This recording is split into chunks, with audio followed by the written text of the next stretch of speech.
Well, good evening. Good to see all of you here tonight for our evening service. And if you're visiting tonight, we have a little bit of an abbreviated service as one of our members has opened up their home, and we're going to be going to their home for a period of fellowship after our service tonight. I think most of our young people will start back to either college or high school or middle school or elementary school this week or next week, although I know a few have already started. I know a few people I work with, their kids already went back to school, I think, a week or so ago. So much for the days of not starting school until after Labor Day, right? Things have changed quite a bit. So I thought briefly tonight I would share maybe 5 back-to-school basics that might be helpful to you, whether it's going off to college or going off to high school or middle school or elementary school. And so here's the first thing I want to challenge you with. The most important book you'll read this fall is the Bible. It's not your geography book. It's not your English book or your literature book. It's the Bible. And it is tempting sometimes when you think about all the things you have to read or the journal articles you have to read that you might kind of sidestep reading God's Word. And so let me encourage you to make a plan to read the Bible, especially if you're going off to college and you're away from home. And I want to encourage all of us who are parents, for our children who are still at home, who are in school, that we really work hard to create an environment where we do have routine reading of God's Word in our home. And that takes really concerted effort sometimes with all the things that are going on to do that. The second thing, the second back-to-school basic is this. Someone younger than you needs you. So what do I mean by that? Well, if you're in middle school and it's like 6th through 8th grade and you're in 8th grade, those 6th graders are watching you. And if you're in elementary school and maybe it's 5th or 6th grade, those 3rd graders and those 2nd graders, they watch the 5th and 6th graders. And when you're in high school, and if you're a senior or you're a junior, those freshmen are watching you. So we don't like to think about that sometimes. Think, but they do. They do watch. And you are an example, not just to your peers, but you're an example to those lower grades.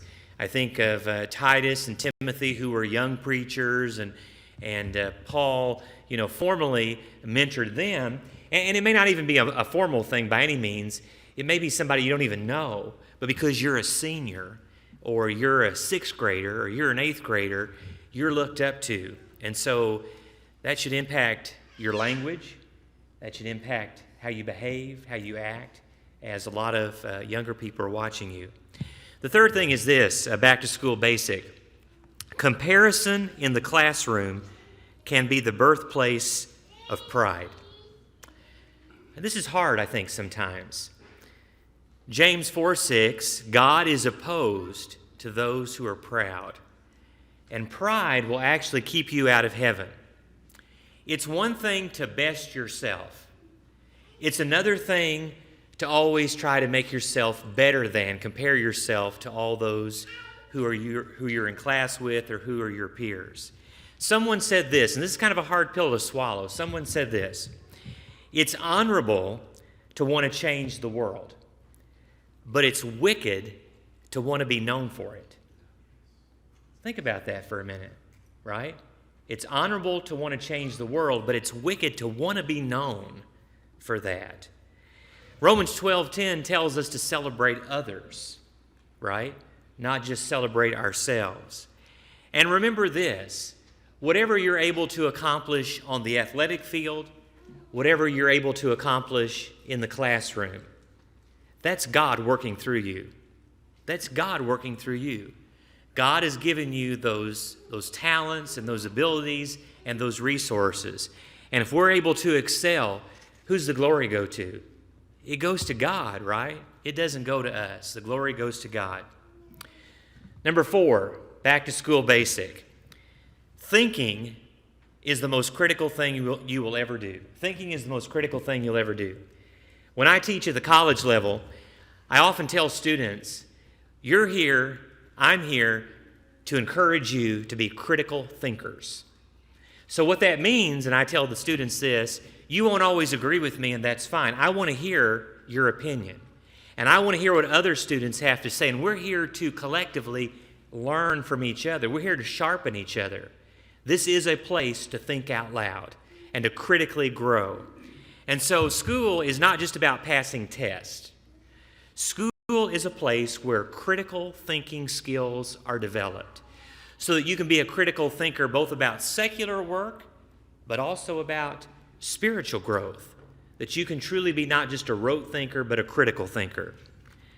And then the fifth back to school basic is this: only the gospel saves.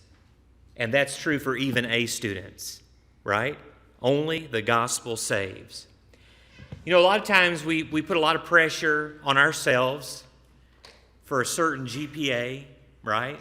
Or to get all A's, or an ACT score that we think is really important, or taking certain AP classes, or taking honors classes, or maybe taking college classes in high school or in, as we're developing. Or we may think about being some sort of a sports champion, that all those things are just really critical and those things are really important.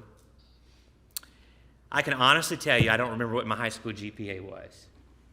I can honestly tell you I don't remember what I got on the ACT.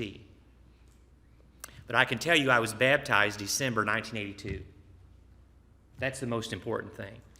We put a lot of pressure on ourselves when it comes to scores and grades. I'm not saying that we shouldn't excel, not saying that at all.